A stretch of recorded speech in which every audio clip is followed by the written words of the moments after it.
As most know, I'm Nadia Rivka. I work for the Yurok Tribe Wildlife Department, the Mattole Salmon Group, and I'm also a conservation photographer and filmmaker, and I run this event. And I'm going to pass over to Electra to introduce Earwig. Thank you.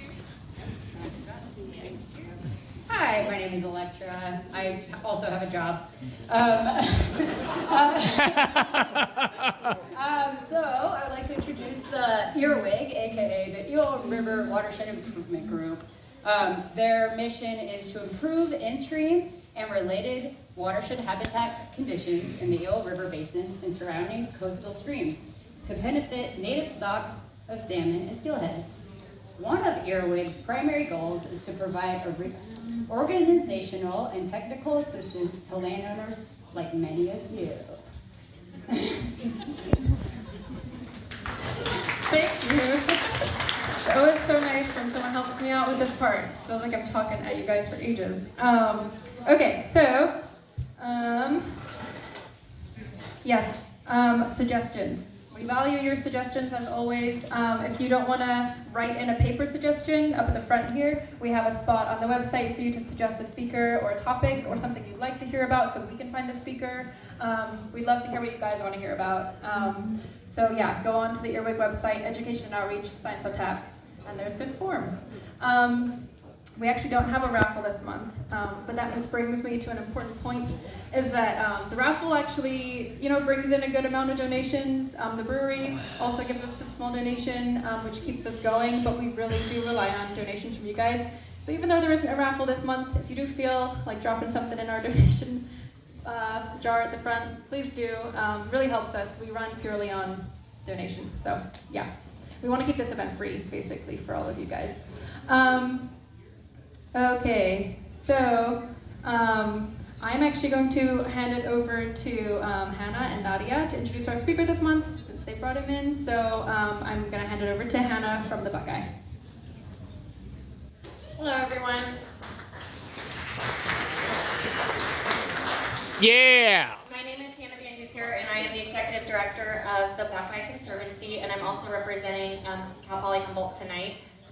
We, along with the North Coast Regional Land Trust, are really proud to have brought Rick Knight to our local community, and I'd like to thank you guys for being here, along with the Science on Tap crew for making this happen for us. Their work that they're doing to bring natural resource professionals together and share their stories with a wider audience, and Science on Tap has become a key place for spreading conservation ideas with the community, and we're grateful to be collaborating with them today. We also, as I mentioned, want to acknowledge the efforts of the Buckeye, North Coast Regional Land Trust, and which are both nonprofit organizations, and Cal Poly Humboldt's Forestry, Fire, and Rangeland Management Department, who made this presentation possible tonight. Thanks to their initial idea, funding, and support, we were able to bring Rick out here to our community, all the way from Colorado. This event was also funded in part through a grant awarded by the California Department of Conservation. The Buckeye represents a broad community of land stewards, working professionals, and agriculturalists in our region who work collectively to promote stewardship of working landscapes through shared experience, hands-on education, and collaboration. The Buckeye strives to bring educational opportunities to our members and community, and is proud to be an organization of diverse membership and celebrating 25 years this year. The Buckeye is excited to have Rick here because his work and his perspective was what helped shape and form our organization. Hi guys. Awesome. Yeah, I'm really grateful to be collaborating with the Buckeye. My name's Nadia. I'm with the North Coast Regional Land Trust. And our organizations kind of parallelly exist. We also are celebrating 25 years this year and continuing to support local conservation by working with landowners to protect their lands on a voluntary basis, primarily through conservation easements. The North Coast Regional Land Trust also does a lot of stewardship of the lands in our region, outreach events for our community, and restoration projects as well. So wow, I'm just saying, like, looking around, I have so much gratitude for this community and everyone who showed up tonight.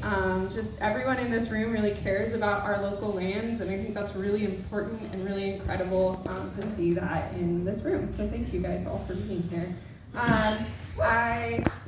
I'm really excited to announce or to introduced Rick Knight. We've said a few things. There's many accolades I could say. He's published over 175 papers and book chapters and has co-authored or co-edited 11 books. He sits on a number of boards, including Colorado Cattlemen's Agricultural Land Trust, the Science Board of the Malpais Borderlands Group, Land Conservation Assistance Network, and the Rocky Mountain Land Library.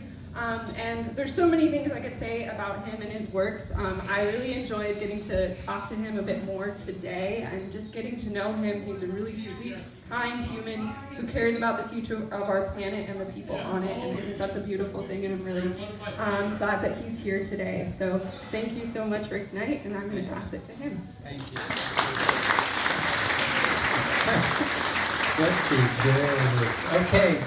I'm tickled to death to be here, at least at the present. You guys scared me a little bit. You've got a lot of good energy. So I hope I don't let you down. I do realize it's sort of, I'm not sure what the modifier is. I'm here talking about conservation of private lands, and I'm on First Nation lands. So I may have hit the wrong chord. I hope I don't offend anybody here. Okay, sorry. So I'm going to be talking about private land. The thing I like to start off with is, do we appreciate that private lands are probably the majority of the lands in the United States? They're not in California. I was surprised to see there's more public lands in California than there are private lands, and tribal lands also make up a percentage of that. But in my home state of Colorado, it's the majority of the land is private. Did I put that in there? Yeah, it's for sale, because this is America.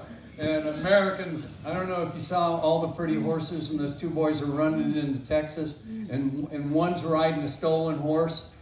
And the two guys, Matt Damon and his buddy, say, "Why in God's green acre should we take you with us into Mexico?" And he says, "Because I'm an American." Well, private land, it comes with a lot of rights, and people can do what they wish with it. And those of us who feel the land, like the first Americans do, it's sacred. We feel land is even more important than money. Some of us call it property, which really commodifies it. For those of us who have that as a blessing or a curse, that we feel it's something special. That's what I'm going to be speaking about, the conservation of it. And I said in the title, it's a neglected geography, because I can assure you the universities have ignored it. It's very uncommon in a university course to have work or professors talk about private land. And maybe it's because their only experience with land has been on the public lands. You know, they didn't come from a ranching or a farming family or private forest lands family, and so you just haven't had that exposure.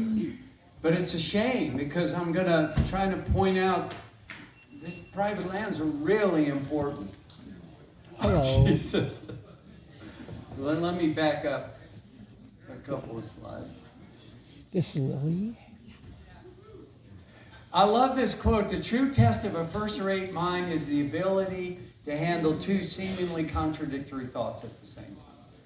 And I tell you, we need a lot more first-rate minds today in the United States, because there's at least two contradictory thoughts taking place all around us, just swirling in eddies, coming and going. So the reason I think you have to do this is the West is about half public and about half private. You know, if you were going to generalize for the region, certain percentage in tribal lands. And they're shown, the polygons for most of those tribal lands are shown there. But it's about 50-50. So it's kind of like schizophrenic, trying to, if you're into conservation, realizing, and this makes it even more complicated. This is just one county in Colorado showing private and public lands. They are not evenly split, all like in Colorado. all the private lands are not east of I-25 and all the public lands are not west of I-25. They're just a jumbled mess because of the settlement history or the usurpation history of these private lands. So for a conservationist to be effective, it takes a first-rate mind to be able to comprehend different administrative boundaries and be comfortable in working with the entities that control those. This is something else now, and I hope I'm not coming across as talking down to you. But the reason I'm so concerned about private lands and the fact they are for sale, these are the most biologically productive lands. A study we did at Colorado State in the southern Rocky Mountain ecoregion. So there's the northern Rockies and the southern Rockies, and that's where my Colorado is, and northern New Mexico and southern Wyoming. We've demonstrated that the private lands, particularly in comparison with the public lands, are the most biologically productive lands. They have the best soils, they're at the lowest elevation, so they have longer growing seasons, they're better watered, and through the Nature Conservancy's natural heritage programs, they have the highest proportion of species of conservation interest. So it becomes even more important to see these lands conserved or kept out of development, because those things can impinge the native, our natural heritage that occurs on these private lands. So it's so important to realize they're private, they belong to people, but they're really biologically productive, and their fate technically rests in the hands of the private landowner. But we're seeing all across America, all across the U.S. West, citizens are getting involved and trying to work with those private landowners to see if there's some happy middle where we can conserve the lands and still keep them in their productive capacity, private forest lands, private ag lands.